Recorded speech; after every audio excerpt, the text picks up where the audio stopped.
Hello, I'm Leonard Nimoy. In 1945, the Allies won the war by demolishing Germany and dropping 2 atom bombs on Japan. But the joy of that victory turned to horror when Nazi death camps were discovered. In total, war-related deaths totaled 55 million. But the ghastly war was over, thank God, and everybody began rebuilding from the ashes. On a lighter note, car owners paid 21 cents a gallon at the gas pumps, and the Chicago Cubs won the World Series. All that and more in this 1945 episode of our 20th century. I, Franklin Delano Roosevelt, do solemnly swear that I will faithfully execute the office of President of the United States and will, to the best of my ability, preserve, protect, and defend the Constitution of the United States. So help you God. So help me God.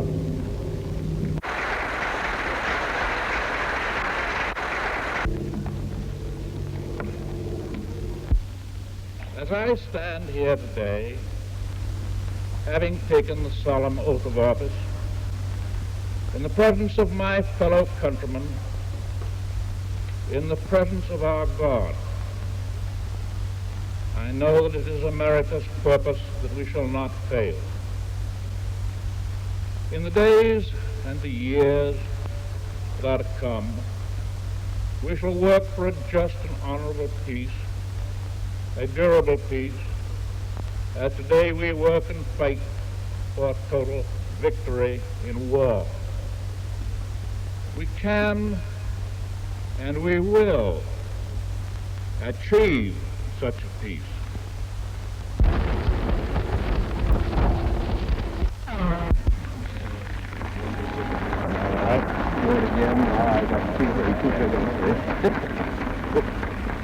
Britain's Home Guard, whose dogged courage stood between England and disaster in the early war days, parades in stand-down ceremonies, witnessed by the King and royal family in Hyde Park. These are the men who, unpaid and almost unarmed, responded to their commander and patrolled roads, watched for Nazi parachutists, and undertook the hundreds of home defense jobs when England's back was to the wall.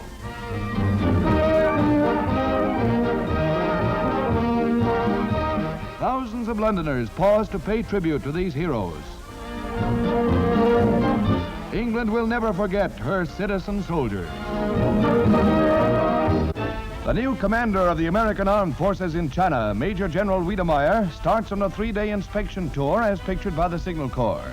With the opening of the Lido-Burma Road, General Wiedemeyer's troops will get plenty of action.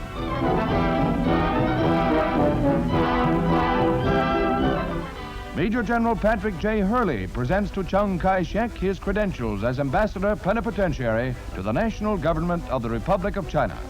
General Hurley will do much to increase the already strong bond between the two allied nations.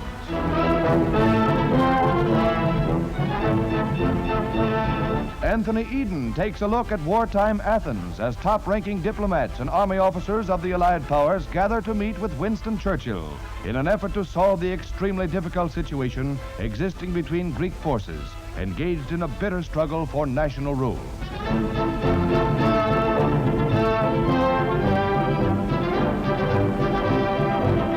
With Archbishop Damaskinos, he starts negotiations which resulted in the settlement of differences and brought final peace to Greece.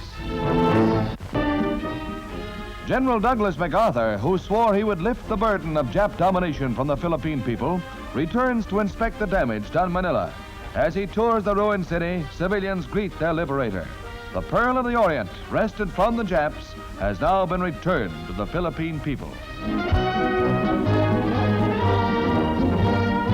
On reconquered Corregidor, where the history of Jap brutality is written in blood, and where the infamous March of Death began, General MacArthur delivers a command that ensures the future liberty of the Philippines. I see that the old flagstaff still stands. Have your troops hoist the colors to its peak, and let no enemy ever haul them down. The president went to Yalta conferred with Joseph Stalin and Winston Churchill on final steps to crush the Axis and establish peace. It was the last meeting of the original Big Three. Franklin Roosevelt looked tired and old.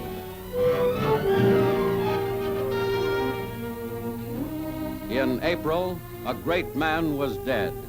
The loss of Franklin Delano Roosevelt was deeply felt by people all around the world.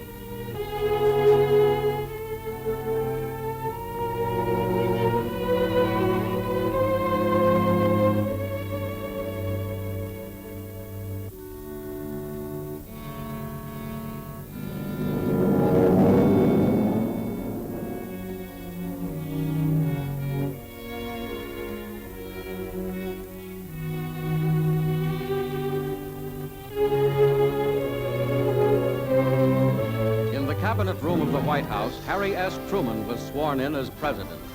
On the very eve of victory and its disturbing aftermath, his was the heavy duty of carrying on with the leaders of America's allies.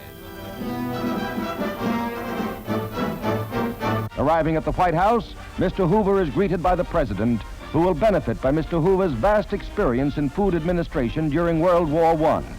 A wise counselor in time of need. Well, he's been asking for it, and here he is, sitting in the midst of Beverly Hills, the one and only Jack Benny. Listen in. Here's one from Fred Allen.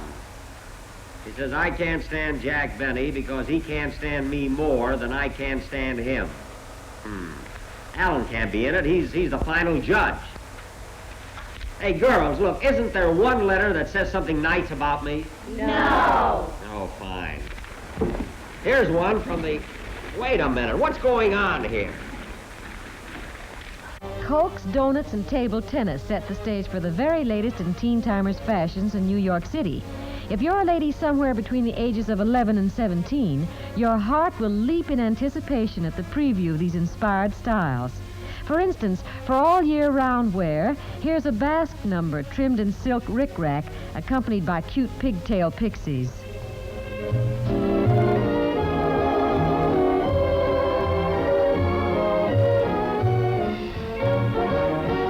It looks like the coming generation is certainly in the know as far as chic is concerned.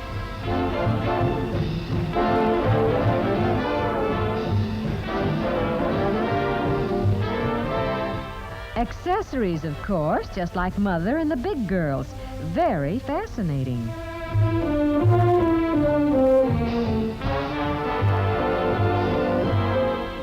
Their slogan is, don't call us Bobby Sockers, call us Teen Timers. Mistress Sinatra, please note. In Washington, the annual presidential ball is the highlight of the annual March of Dimes to raise funds for the fight on infantile paralysis. Hollywood stars include Joey Brown, the delight of servicemen in every theater of war.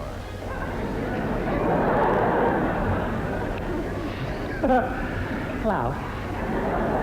Well, I want to tell you, ladies and gentlemen, I am so happy. This is the first time I've been in Washington now for about 3 years. Last time I was here, I played a few of the camps around close here, Fort Meade, Dix, Belvoir. Incidentally, I played one post near here that I was mighty proud of. It's one that was named after me, Fort Monmouth. At the president's birthday celebration at the Statler Hotel, Mrs. Roosevelt cuts the traditional cake, assisted by Universal's Susanna Foster. The drive for infantile victims has been extended until the middle of February. So if you haven't, there's still a chance to do your part. Give, so they may have a happier birthday.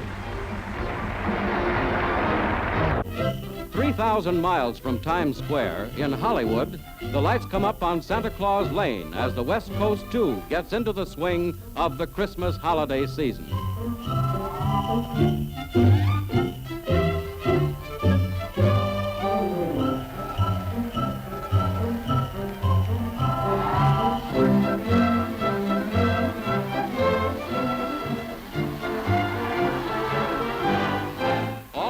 Looks forward for the first time in years to a peacetime Christmas.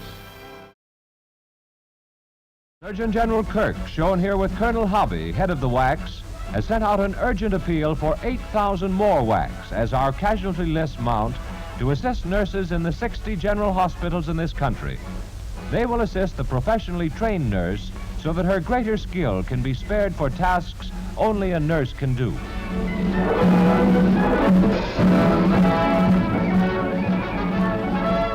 The nurses are caring for as many as 40 sick and wounded soldiers instead of the normal quota of 10. To give the men the care they need and help speed them back to health, the aid of more WACs are needed immediately, for these men need a woman's touch. The WACs will be trained as medical and surgical technicians, such as laboratory experts, surgeons' aides, X-ray operators, and druggists among the many jobs. This appeal is urgent. Women soldiers to care for other soldiers whose tasks have already been so much greater. What woman wouldn't take deep pride in nursing a man back to health and speeding him on his way? Apply to any United States Army recruiting office and answer this appeal. Your mission will be one of mercy.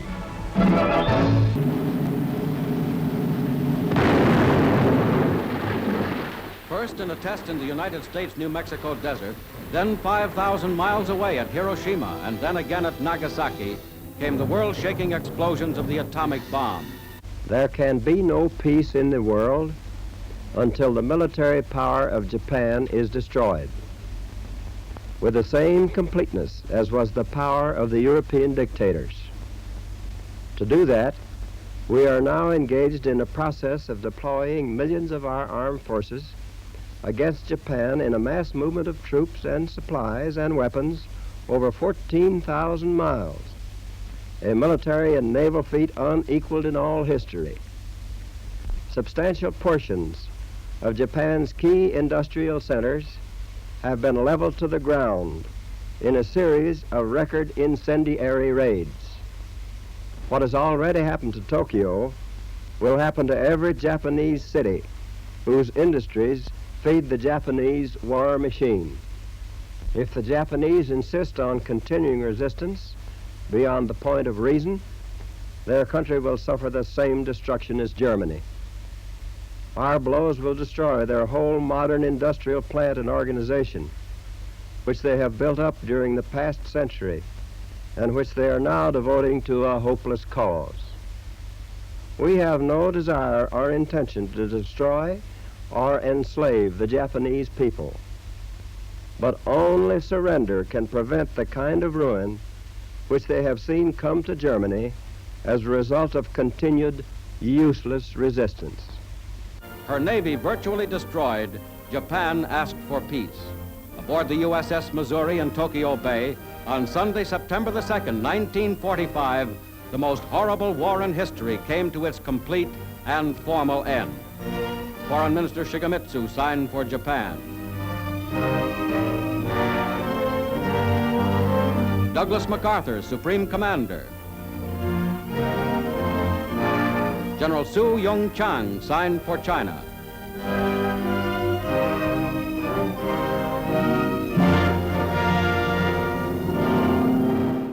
Across the earth, the pictorial record which the world had seen of German death camps would not be readily forgotten either. Nazi officials like Joseph Kramer, the Beast of Belsen, have already paid with their lives for the crimes they committed against innocent men, women, and children. In Milan, Italy, after 2 decades of swaggering, the inventor of fascism, Benito Mussolini, lay dead at the hands of the Italian people, with his henchmen and his mistress.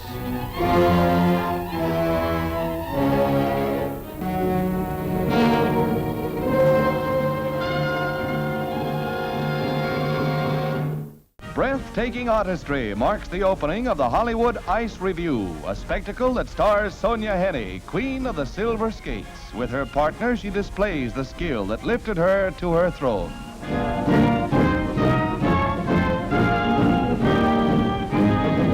Her skill is unequaled, as she shows here, flashing blades in poetic motion,